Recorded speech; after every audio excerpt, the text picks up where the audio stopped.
This is Bishop Hughes in the Diocese of Newark. It's just a few days after Independence Day, that great celebration in our country, in the United States, of our freedom as a nation, celebrated every 4th of July.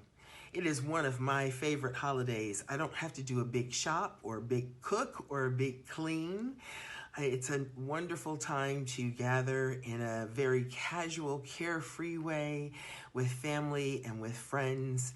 We make hot dogs and hamburgers, talk and laugh all day long, talk about the celebrations we've had before, our hopes and dreams for our families, for our communities, for our churches, and for our nation going forward.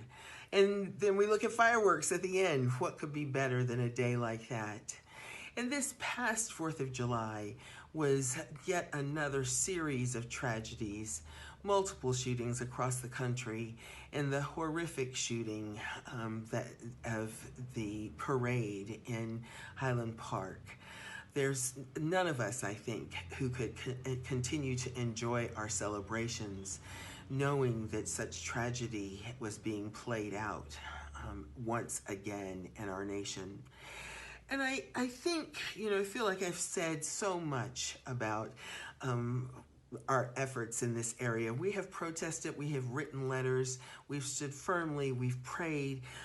We have all learned how to pray the names of those who have died in our churches multiple Sundays in a row. Every time it happens, we lead prayer vigils. We do all of these things. And if there's a thing that I feel that is missing, and it is not ours to do alone, it is when a community comes together and works for the common good.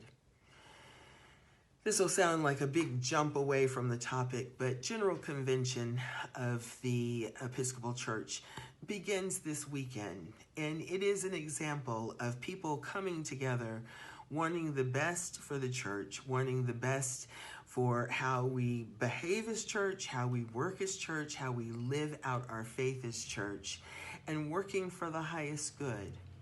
There is no conversation in which one person expects to win and win outright. There is a coming together, a meeting of the minds. Compromise happens. Things change over the time. Thinking of things change over time. And all of it blanketed by prayer and by conversation and camaraderie and hard negotiation. Really thinking through what is it that we are called to be doing. I remind you of this because we do a smaller version of this at Diocesan Convention every year. It's how we make our decisions.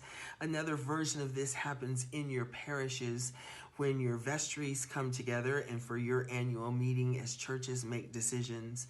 That we have a practice of working for the highest good.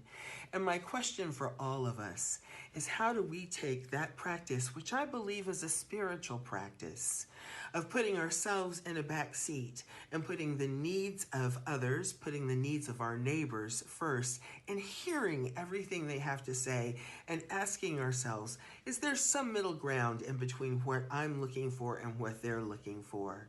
That is what we need to see in our nation. That's what we need to see in our legislatures. That is what we need to see in order to address this vexing problem of gun violence. I say all this to say, don't give up. The tools are in our hands.